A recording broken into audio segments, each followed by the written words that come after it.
მოგესალმებით, ეს არის ახალი 6 მეწყერხის საინფორმაციო სამსახურის რეპორტერებთან ერთად ამ დროისთვის განვითარებულ ახალ ამბებს მე ვასილი ივანოვ-ჩიქოვანი წარმოგიდგენთ. შედგება თუ არა სარეიტინგო კენჭისყრა კონსტიტუციაში შესატანცვლებებზე, ეს განხილვის მთავარი თემა იყო დღეს საკანონმდებლო ორგანოში. უმცირესობის შეთავაზებაზე პარლამენტში აქტიურად მსჯელობდნენ. უმრავლესობა ოპოზიციის შეთავაზებას ჯერჯერობით არ ეთანხმება. თემაზე გვანცა პაპავაძე მუშაობს. დღეს პლენარული სხდომაც ჩატარდა, თუმცა ჩატარდება თუ არა საკონსტიტუციო ცვლილებებთან დაკავშირებით სარეიტინგო კენჭისყრა ჯერჯერობით უცნობია. ოპოზიციის ინიციატივას საპარლამენტო უმრავლესობაში აკრიტიკებენ. მაგალითად, საპარლამენტო უმცირესობის წევრი გიორგი ვაშაძე ამბობს, რომ რეგლამენტით პარლამენტის თავმჯდომარეს შეუძლია სარეიტინგო კენჭისყრის დანიშვნა არა მარტო ალტერნატივის, არამედ სხვა შემთხვევაშიც ვაშაძეს განცხადება საპარლამენტო უმრავლესობაში ეხმაურებიან და აცხადებენ, რომ მსგავსი კენჭისყრის დანიშვნის სამართლებრივი საფუძველი არ არსებობს. ასუხისმგებლობა ეხლა არის მათ მხარეს.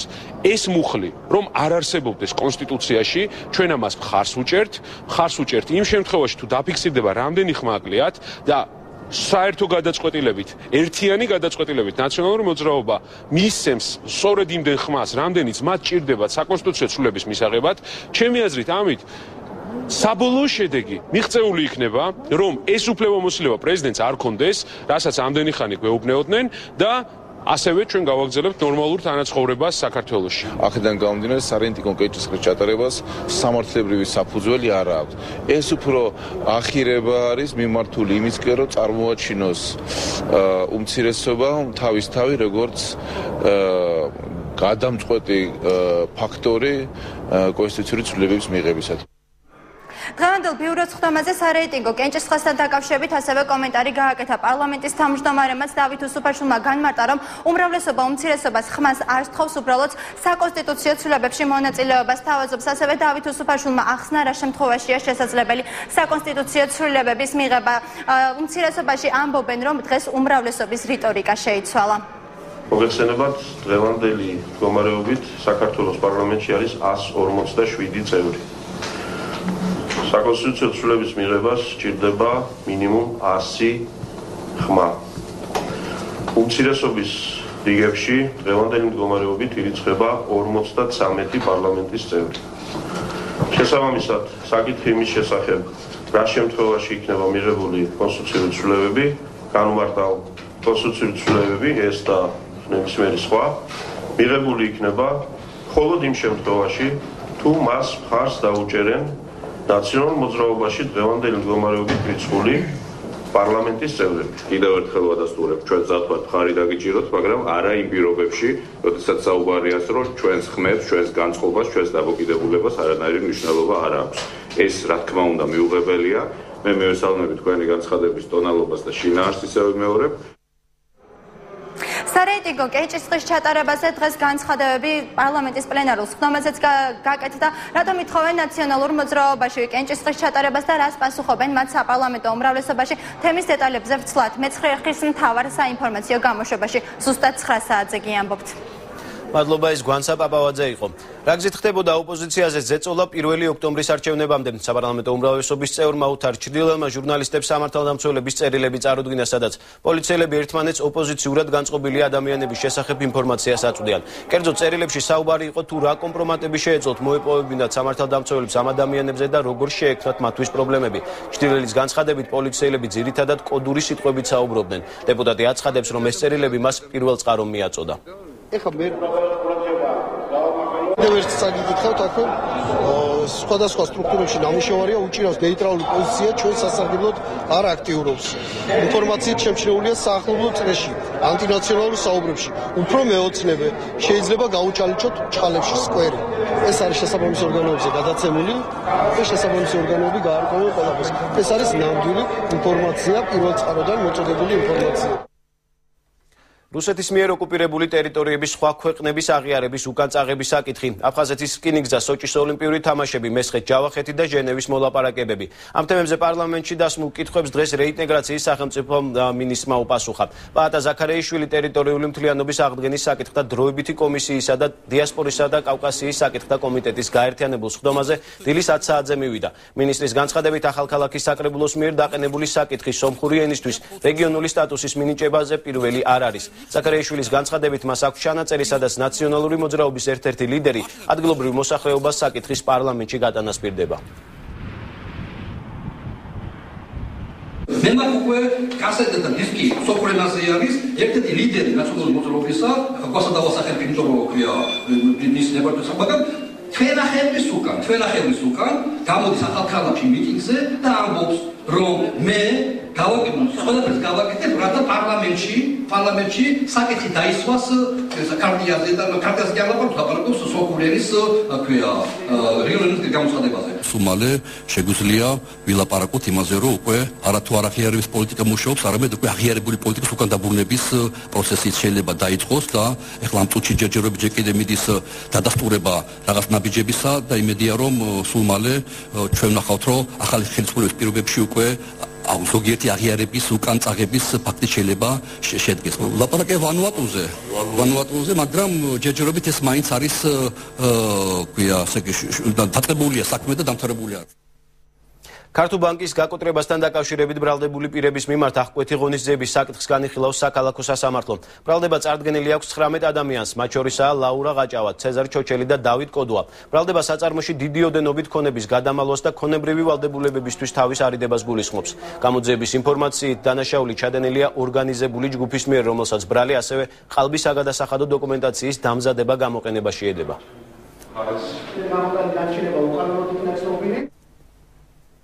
ვენეციის კომისიის შენიშვნებს ხელისუფლება მხოლოდ ნაწილობრივ ითვალისწინებს. ეს განცხადება უზენაესი სასამართლოს თავმჯდომარემ დღეს გააკეთა. კოდე კობლაშვილის თქმით, ვენეციის კომისიის მიერ გაწეული რეკომენდაციებით გათვალისწინებულია, რომ არამოსამართლე წევრები იუსტიციის საბჭოში საქართველოს პარლამენტის მიერ უნდა იყვნენ არჩეული, ან 2/3 უმრავლესობით, ან გარკვეული პროპორციული მეთოდით. კობლაშვილი აცხადებს, რომ იუსტიციის უმაღლესი საბჭოს წევრების არჩევასთან დაკავშირებით დებატებში არ ჩაერევა.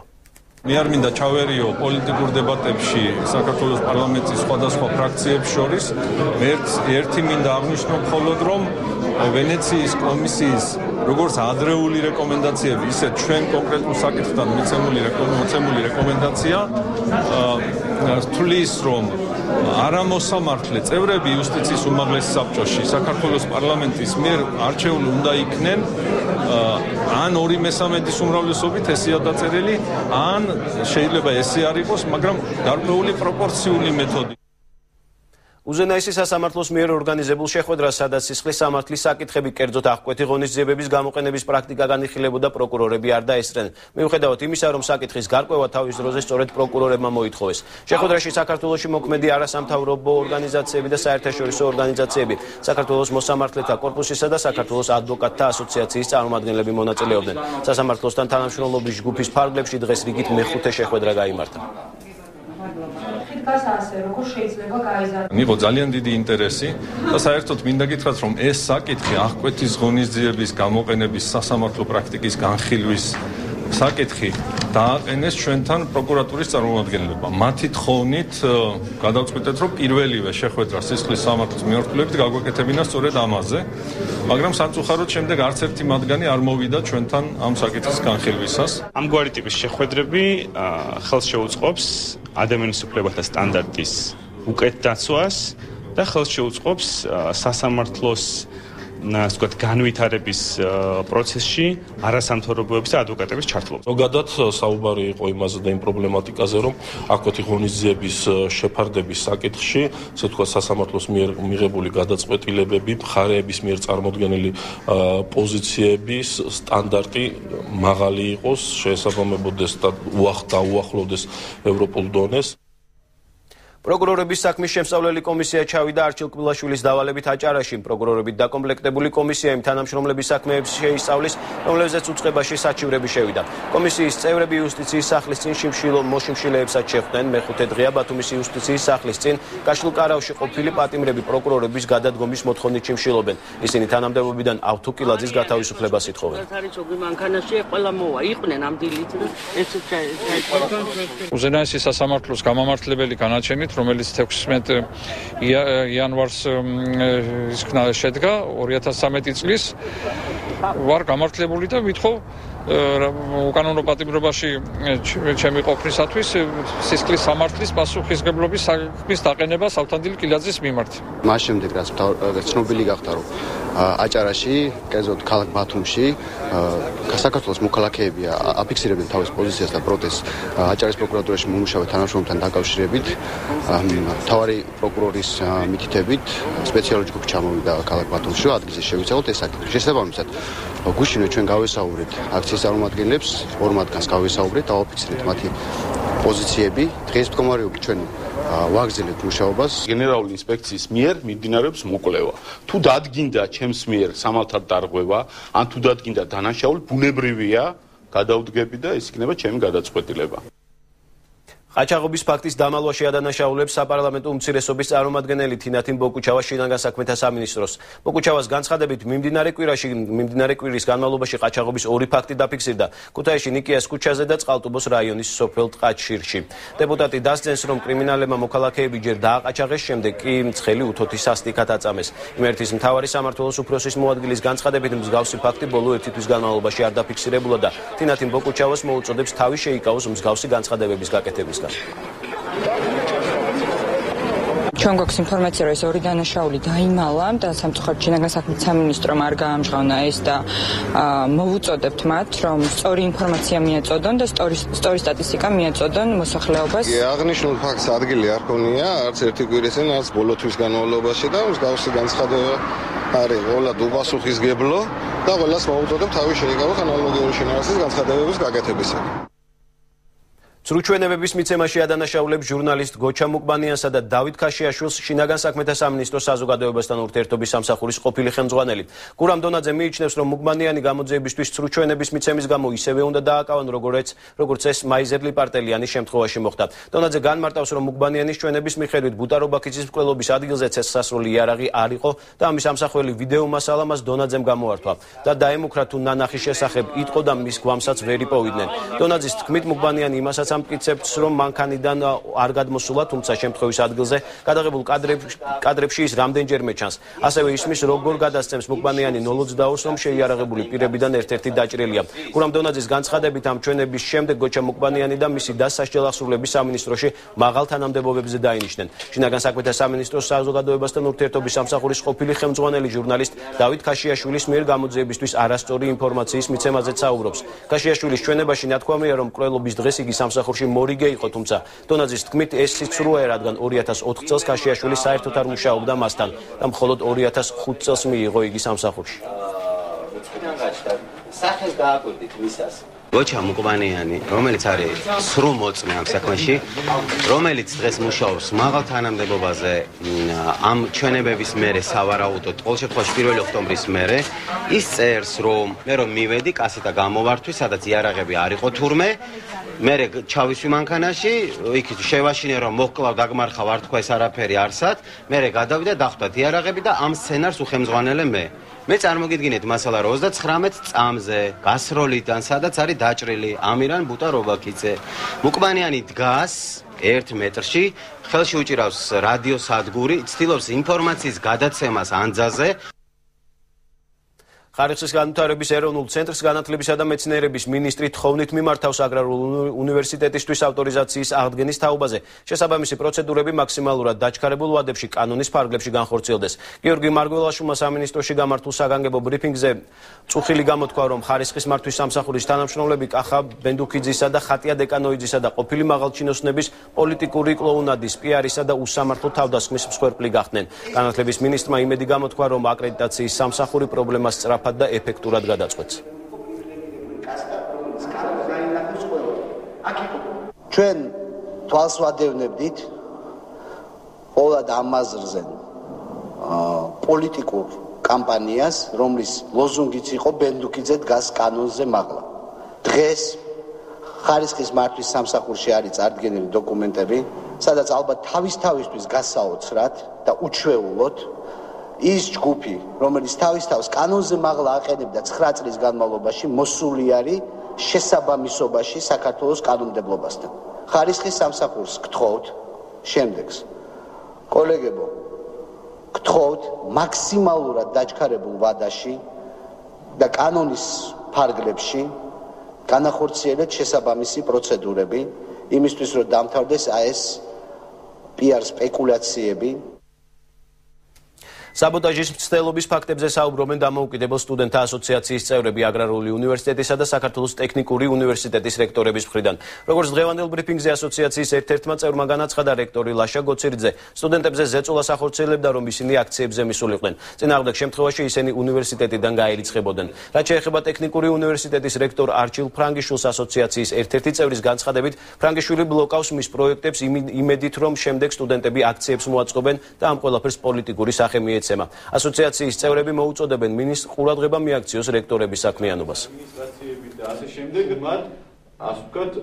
მოგიხსენებათ, რომ თავი დირიჟორი გახდათ ბატონი ბენდუკიძე, რომელიც ახორციელებს იმ სტუდენტებზე მანიპულირებას, რომელიც მის უნივერსიტეტში სწავლობენ. რაც შეეხება ტექნიკურ უნივერსიტეტს, პირადად ჩვენი ორგანიზაციის წევრებზე კიდე ხდება ზეწოლა.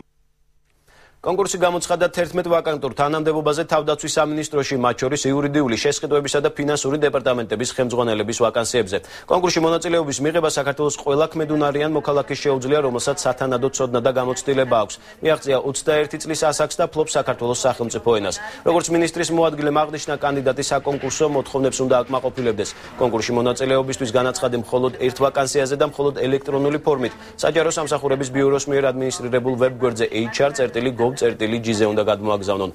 უნდა წარადგინონ. კონკურსი ორ ეტაპად ჩატარდება: ტესტირება და გასაუბრება. სასურველი სამაგისტრო განათლება ზოგადად უფრო მეტი მოთხოვნა არის სპეციალისტ. თავდაცვის სამინისტრო აცხადებს ღია კონკურსს 11 ვაკანტური თანამდებობის შესავსებად. დეტალური ინფორმაცია მოთხოვნების შესახებ შეგიძლიათ ნახოთ როგორც სამინისტროს ვებგვერდზე, ასევე საჯარო სამსახურების ბიუროს ვებგვერდზე და jobs.gz-ზე. კონკურსი იქნება რამდენიმე ეტაპიანი. თავდაპირველად ჩვენ მიღებულ საბუთებს დავახარისხებთ, რომ დავწმუნდეთ, რომ კანდიდატები აკმაყოფილებენ საკვალიფიკაციო მოთხოვნებს. ამის შემდეგ მათ ჩაუტარდებათ სპეციალური ტესტირება. ტესტირების პროცესს თავიდან ბოლომდე გაუძღვება გამოცდების ეროვნული ცენტრი და სწორედ აქ ჩატარდება ტესტირება. მალის სამშვიდობო მისიაში საქართველოს შესაძლო მონაწილეობას დადებითად აფასებს სამხედრო ექსპერტი გიორგი თავდგირიძე, თუმცა არასწორად მიიჩნევს, რომ ეს საკითხი არ გახდა საზოგადოებრივი განშტის საგანი. მალის სამშვიდობო მისიაში ქართული მხარის შესაძლო მონაწილეობაზე თავდაცვის სამინისტრო მოლაპარაკებებს აწარმოებს. ექსპერტის განცხადებით, ეს მისია ევროკავშირსა და ნატოსთან დაახლოებაზე პირდაპირ გავლენას ვერ იქონიებს, თუმცა მნიშვნელოვანია ქვეყნის თვითდამკვიდრებისთვის. თავდგირიძის თქმით, მალის მისია ავღანეთის ოპერაციაზე გაცილებით უსაფრთხოა. ევროპა ცდილობს შეაკოწიწოს თუ შექმნას ეს მისია, შესაბამისად, როგორც ევროპელი პოლიტიკოსები აცხადებენ, ამ მისიას არ ექნება საბრძოლო დატვირთვა. ანუ საბრძოლო მოქმედებაში მისიაში მონაწილე ქვეყნები არ მიიღებენ მონაწილეობას. მე ვფიქრობ, ცუდი არ არის ქართული შეიარაღებული ძალებისთვის, თუ ევროპა თავის თავზე იღებს დაფინანსებას, ეს საკითხი ალბათ მინისტრმა უფრო მკაფიოდ უნდა ჩამოაყალიბოს. ამ შემთხვევაში ნაკლები რისკიანი იქნება ეს ოპერაცია, ვიდრე ავღანეთში იყო. შესაბამისად, მეტად წაადგება საქართველოს შეიარაღებულ ძალებს თავისი პროფესიონალიზმის დასახვეწოდ. ქართულ-ამერიკული წვრთნები გრძელდება Agile Spirit 2013-ის ფარგლებში ვაზიანის პოლიგონზე სამხედროებმა სპეციალური საცეცხლე მომზადება გაიარეს. პოლიგონზე დღეს ავტომატური თესლსასროლი იარაღიდან, ყუბარ და ნახტყორცნებიდან ისროდნენ.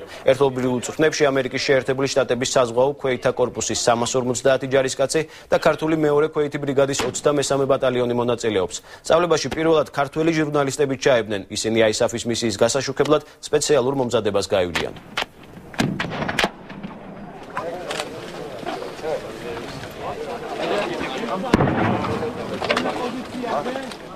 This fire exercise is going very well. საცეცხლე მომზადება წარმატებით მიმდინარეობს.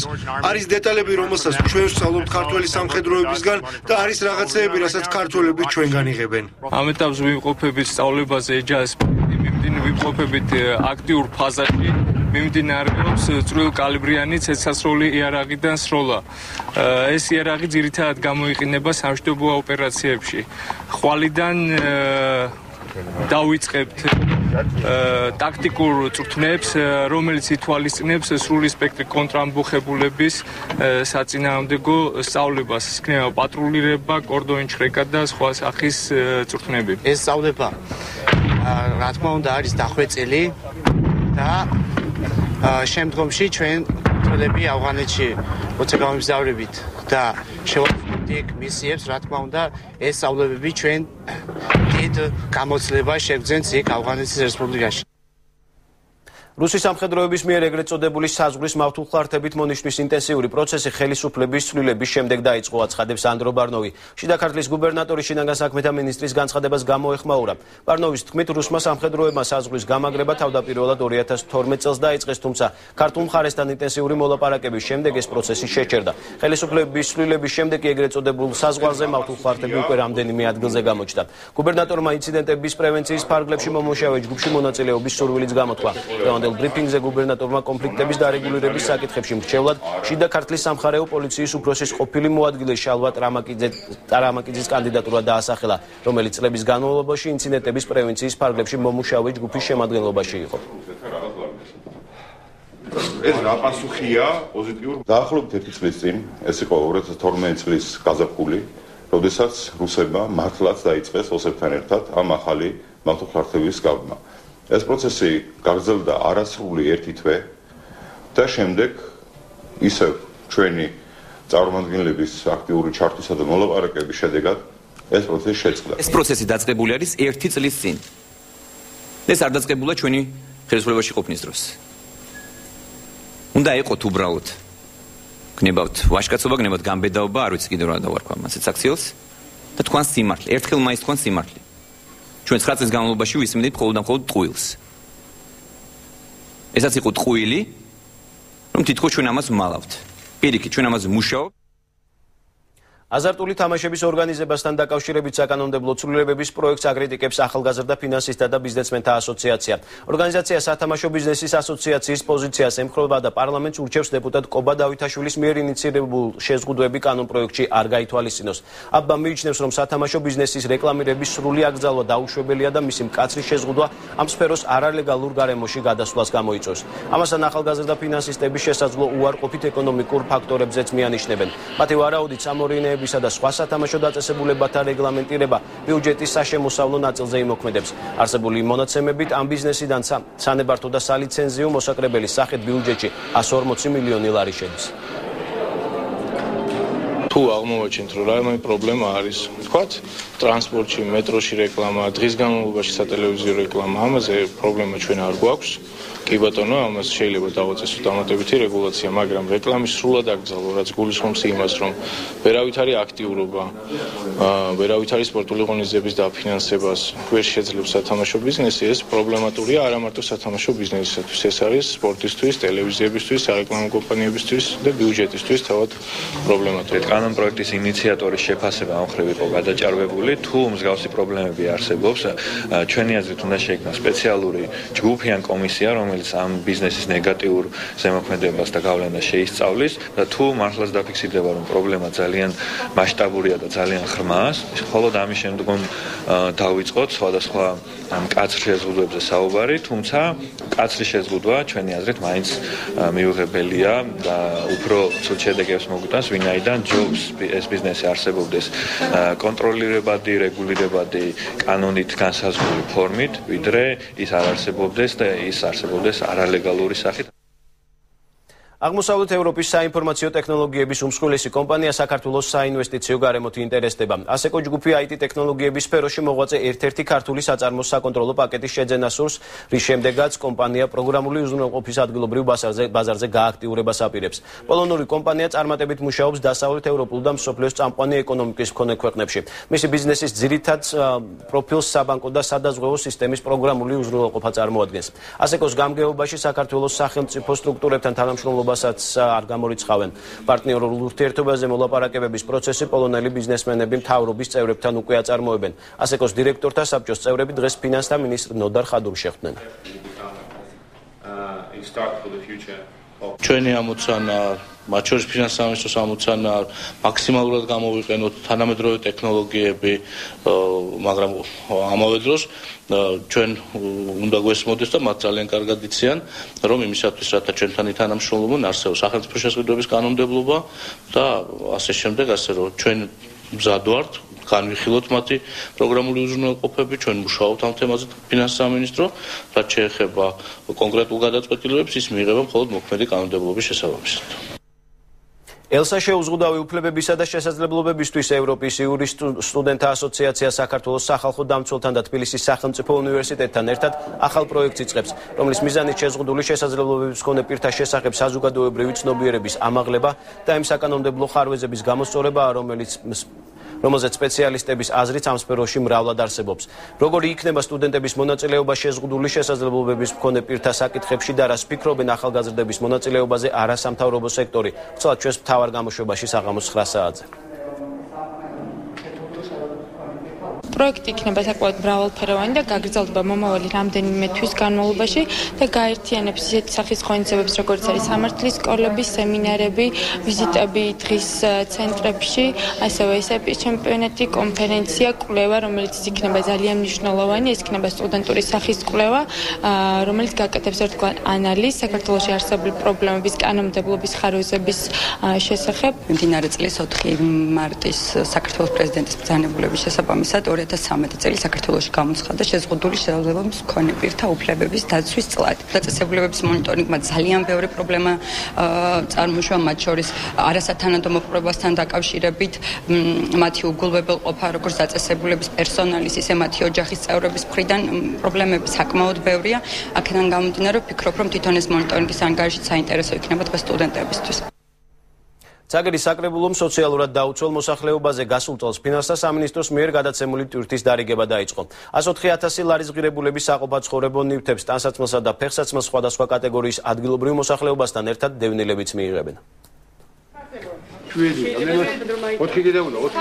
ეს გახლავთ სახელმწიფო ქონებაში მიქცეული ტვირთი, რომლებიც სახელმწიფო ქონების შესახებ საქართველოს კანონით და თვითმმართველი ერთეულების ქონების შესახებ საქართველოს კანონით გადმოიცა ცაგერის მუნიციპალიტეტს უსასყიდლოდ სარგებლობაში. ტვირთის მიღებისთანავე ჩვენ დავასაწყობეთ ეს ტვირთი მუნიციპალიტეტის გამგეობის შენობაში, საკითხი განვიხილეთ საკრებულოს დომაზე და იმთავითვე გამოითქვა საკრებულოს ნება, რომ ეს ტვირთი დალუქულიყო მის შემდგომ განკარგვამდე. შემდგომ მოახდინეთ კომისიის შექმნა. კომისიის მეშვეობით მოხდა ამ ტვირთის პრაქტიკულად ყველა ერთეულებამდე და სახეობამდე დაშლა, დათვლა, მონიტორინგი ამ ტვირთისთან აღრიცხვა. სხვადასხვა სახის ტვირთი არის შემოსული, გადაეცემა საკრებულოდან, ტერიტორიულ ორგანოდან ჩამოტანილი სიის მიხედვით მრავალშვილიან ოჯახებს, მარტოხელებს, ომში დაღუპულთა ოჯახებს, ტოლვილებს და ბევრ კატეგორიებს, სხვადასხვა გაჭირვებულ, უკიდურესად გაჭირვებულ ოჯახებს. დამატებით 15 თეთრის გადახდა დაიწყეს ხელვაჩაურისა და ქობულეთის მუნიციპალიტეტებმა გადამზიდავი კომპანიების მიერ ფერმერებისგან შესყიდული სტანდარტული მანდარინის ფლობელებზე. რაიონის მასშტაბით საუბარია 2328 ტონა სტანდარტულ მანდარინზე, რომელშიც სახელმწიფო 351,000-მდე ლარს გადაიხდის. დამატებით თანხას 225 ფერმერი მიიღებს. 15 თეთრიანი სუბსიდიის გაცემა დაიწყო ქობულეთში, სადაც ფერმერებზე გადასახდელი თანხა 227,000-მდე ლარს შეადგენს. რაც შეეხება არასტანდარტულ მანდარინს, რომელშიც სახელმწიფო ფერმერებს დამატებით 8 თეთრს უხდის, ხელვაჩაურის გამგეობაში ამბობენ, რომ ამ თანხის გადახდა უკვე დაასრულეს. ქობულეთში კი ფერმერებზე გადასარიცხი 307,614 ლარია დარჩენილი. თანხის გაცემის შეფერხების მიზეზად მუნიციპალიტეტში ჩაბარებული მანდარინის დიდოდენობას ასახელებენ, რის გამოც თანხა დააკდათ. ქობულეთის გამგეობამ დამატებითი თანხის მიწოდების მოთხოვნით უკვე მიმართა აჭარის სოფლის მეურნეობის სამინისტროს. ჩვენს მუნიციპალიტეტში 225 ფერმერი მიიღებს ამ 15 თეთრიან დანამატს. თანხა შეადგენს სულ 350,759 ლარს და 225 ფერმერზე იქნება გადაცემული ექტარი. დღეიდან დავიწყებთ და ერთი კვირის ვადაში სრულყოფილად იქნება ყველაზე გასაგები. კასპის მოსახლეობამ საკრებულოს შენობის წინ საკრებულოს თავმჯდომარის დავით მესროფაშვილისა და მისი მოადგილეს გიორგი გოგოლაურის გადადგომის მოთხოვნით საპროტესტო აქცია გამართა. მოსახლეობის თქმით, კასპის საკრებულოში სათავეში ამ დრომდე ერთიანი ნაციონალური მოძრაობის წარმომადგენლები რჩებიან, რომლებიც კასპის გამგებელ ოლეგ იაძესთან ერთად კვლავ ნაციონალური მოძრაობის ინტერესებს ატარებენ. მოთხოვნის არ დაკმაყოფილების შემთხვევაში მოსახლეობა აქციების გაგრძელებასა და პროტესტის უკიდურესი ფორმების გამოყენებას გეგმავს. კასპის მუნიციპალიტეტის საკრებულოში ამ დრომდე აღნიშნულ ფაქტზე კომენტარს არ აკეთებენ.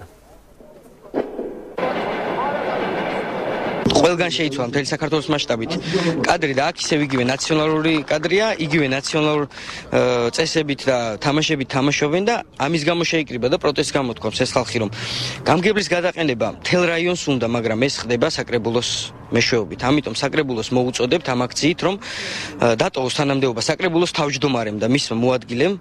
ვიდრე ხდებოდა არჩევნების წინა პერიოდში, იგივე მოვლენები გრძელდება დღესაც. ფაქტიურად საკრებულო საბოტაჟს აკეთებს გასვში, ამას ხელს უწყობს კოალიციის სახელით მოქმედი გამგებელიც და ეს ხალხი აღშფოთებულია და მოითხოვს ერთხელ და სამუდამოდ ამ კორუმპირებულმა ჩინოვნიკებმა დატოვონ კასპის. ფრანკოფონიის საერთაშორისო დღე აღნიშნეს მასწავლებელთა პროფესიული განვითარების ეროვნულ ცენტრში. ღონისძიება საქართველოს ფრანგული ინსტიტუტის ორგანიზებით გაიმართა. საქართველოს ფრანგულმა ინსტიტუტმა და მასწავლებელთა პროფესიული განვითარების ეროვნულმა ცენტრმა ფრანგული ენის გამორჩეული მასწავლებლები დაასახელეს და საფრანგეთში სტაჟირების გავლით დააჯილდოეს. ღონისძიების ფარგლებში დაჯილდოვდნენ ფრანკოფონია 2013-ის კონკურსში გამარჯვებული მასწავლებლები და სტუდენტები. ასევე სერტიფიკატები გადაეცათ იმ ტრენერებსაც, რომლებმაც პედაგოგების გადასამზადებლად სპეციალურ კურსებში მიიღეს მონაწილეობა. ფრანკოფონიის დღეების გახსნა საფრანგეთის ელჩი საქართველოში და განათლებისა და მეცნიერების მინისტრი გიორგი მარგველაშვილი ესწრებოდნენ. მნიშვნელოვანია, პოზიტიურია, საგანგებო მადლობა მინდა უთხრა ცენტრს და საგანგებო მადლობა მინდა უთხრა საფრანგეთის საელჩოს, რომელიც ასე საინტერესო, მნიშვნელოვან და ემოციურად, კულტურულად სასიამოვნო და აღმართოვანებელ ღონისძიებებს აწყობს და ეხმარება ჩვენ ქვეყანას. C'est la journée internationale de la francophonie. On célèbre la langue française et tous ceux qui parlent le français, c'est-à-dire plus de 200 millions de personnes. ეს არის ფრანკოფონიის საერთაშორისო დღე, რომელიც აღინიშნება არა მხოლოდ საქართველოში, არამედ მთელ მსოფლიოში. ჩვენ რა თქმა უნდა დიდ ყურადღებას ვაქცევთ ამ დღის აღნიშვნას საქართველოში. ვინაიდან ფრანგული ენაა, რომელზეც მსოფლიოში 220 მილიონზე მეტი ადამიანი საუბრობს. ის არის გაეროს ერთ-ერთი ოფიციალური ენა. რაც მოწმობს იმას, რომ ის კულტურის ენაა, მაგრამ ამავე დროს არის საჭირო და მნიშვნელოვანი ენა. ახალგაზრდა პიანისტის კონცერტი ჯანსუღ ყახიძის სახელობის მუსიკალურ-კულტურულ ცენტრში ირაკლი ჭუმბურიძე თბილისის სიმფონიურ ორკესტრთან ერთად კონცერტს 22 და 23 მარტს გამართავს. პროგრამაში ბარკოტისა და გერშვინის ნაწარმოებები იქნება წარმოდგენილი. თბილისის კონსერვატორიის დასრულების შემდეგ ირაკლი ჭუმბურიძემ სწავლა ლონდონის სამეფო მუსიკალურ კოლეჯში განაგრძო. ამჟამად პიანისტი გერმანიაში სწავლობს და თბილის სპეციალურად ამ კონცერტისთვის ეწვია. ჩვენი კონტაქტი შედგა ისე, რომ მას უნდა დაეკრა ჩვენ ორკესტრთან, ჩემთან ერთად ამ დარბაზში. შევთავაზე, რომ ესწავლა ბარტოკის მესამე კონცერტი. ვიცოდი რა, რომ ის არ არის შესრულებული თბილისში. ის დამთანხმდა და, ფაქტიურად შეასრულა ეს თავის პირობა და ახლა მუშაობთ და ვეწავთ იმას, რაც გვინდა, რომ მსმენელს მოასმენილა. ძალიან მნიშვნელოვანი საპასუხისმგებლო, არა მარტო იმიტომ, რომ ორკესტრი კარგია და დირიჟორიც მაღალი კლასის, არამედ იმიტომ, რომ მითუნოთ 2007 წლის მერე, რაც კონსერვატორია დაამთავრე, თბილისში არ დამიკრავს. ისეთი რეპერტუარი არის, რომ ხშირად არ სრულდება, პირველ განყოფილებაში არის ბარტოკის საორკესტრო ნაწარმოები ორკესტრისათვის და პირველ განყოფილებას ვამთავრებ მესამე საფორტეპიანო კონცერტით, რომელიც ძალიან იშვიათად სრულდება საქართველოში, მაგრამ საერთოდ არ შესრულებულა. და დროა გავიგოთ, რაზე იქნება საუბარი გადაცემა ბიზნესის დროში. ამას თეა შველიძე, გადაცემის წამყვანი და ავტორი თავად გვეტყვის. თეა, გისმენთ. მოგესალმებით ვასიკო, რაც შეეხება დღევანდელ თემას, ეს არანაკლებ მნიშვნელოვანი და აქტუალური თემაა. იქიდან გამომდინარე, რომ ამ საკითხთან დაკავშირებით უამრავი კითხვის ნიშნები იყო ბოლო პერიოდში, თუმცა დღეს ჩვენ ვისაუბრებთ იმის შესახებ, თუ რა ვითარებაში მიმდინარეობს წყლის გამრიცხველიანების პროცესი თბილისის სხვადასხვა უბნებში. ზოგადად რა შედეგს უნდა ველოდოთ ამ გამრიცხველიანებისგან, გაძვირდება თუ გაიაფდება თბილისელებისთვის წყალი? ამ კითხვებს დღეს Georgian Water and Power-ის ტექნიკური დირექტორი ომარ გოცირიძე უპასუხებს და კიდევ ერთი თემა, რომელიც ასევე არანაკლებ მნიშვნელოვანია, იქიდან გამომდინარე, რომ ძალიან ხშირად კითხვის ნიშნები დაისმის სხვადასხვა სტატისტიკურ ინფორმაციასთან დაკავშირებით და ძალიან ხშირად ხდება სხვადასხვაგვარად აღქმა ამ ინფორმაციის, როგორიც ითვლის სტატისტიკა, როგორია მეთოდოლოგია და რატომ აყენებენ ძალიან ხშირად მის მიერ დეკლარირებულ მაჩვენებლებს ეჭვის ქვეშ. ჩვენი გადაცემის სტუმარი იქნება საქსტატის ხელმძღვანელი ზაზა ჭელიძე. დიდი მადლობა, ასეთი იქნება ბიზნესის დრო თეა შველიძესთან ერთად და განვაგრძობთ გამოშვებას ჩავფაროსნები რომში. კიდევ ერთხელ ჩავლენ რომის დაარსების ფესტივალზე ქართველები აუდიტორიის წინაშე საკუთარ საბრძოლო ხელოვნებას წარადგენენ. ჩავფაროსნება ოფიციალური მიწვევა 20 და 21 ապრილს გასამართ ღონისძიებაზე ფესტივალის ორგანიზატორებისგან მიიღეს. ეს შავფაროსნები არიან ქართული საბრძოლო ხელოვნების ფედერაცია, რომაელებმა მსოფლიო იმპერიის დედაქალაქში ქართველი მებრძოლები უკვე მეორედ მიიწვიეს.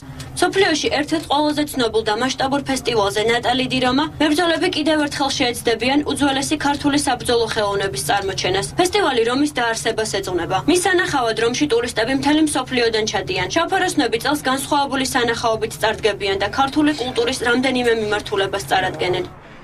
აქტიურად ფურორი მოვახდინეთ ამ ფესტივალზე და გამოსვლა იყო ძალიან წარმატებული.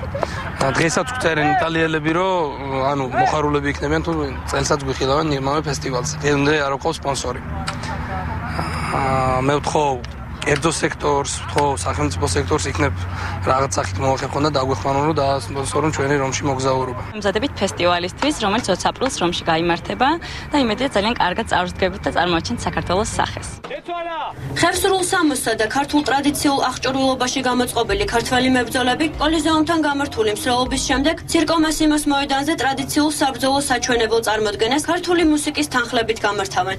ნატალი დი რომა 2013-ზე შავფაროსნებთან ერთად ანსამბლ ჩვენებურების წევრებიც გაემგზავრებიან. სამი წევრი ვერთვებით ანსამბლ ჩვენებურებიდან ამ გასტროლებზე საფერხულო ნაწილით, ტრადიციული ქართული ფერხულებით, როგორც სვანური, ისე აღმოსავლეთ საქართველოს მთის და ასე შემდეგ. ასევე საგრავიერი მუსიკა, ჭიბონი, დოლი, ჩონგური, ფანდურით და მცირე საკონცერტო ნაწილი. ფესტივალზე იმ ქვეყნებს იწვევენ, რომლებთანაც რომის იმპერიას ისტორიული კავშირი ჰქონდა. საქართველო გასულ წელს ღონისძიებაში პირველად მონაწილეობდა. განსხვავებულმა სამოსმა აღჭურვილობამ და მთელი მსვლელობის მანძილზე გამართულმა საჩვენებელმა გამოსვლებმა განსაკუთრებული შთაბეჭდილება მოახდინა როგორც ფესტივალის მონაწილეებზე, ასევე ორგანიზატორებსა და სტუმრებზე. ასეთი იყო ამ დროისთვის განვითარებული ახალი ამბები მეცხრე საინფორმაციო სამსახური პირდაპირ ეთერში ზუსტად 9-ზე თამთა სანიკიძესთან ერთად დაბრუნდება. დიდი მადლობა რომ გუყურებთ. ნახვამდის.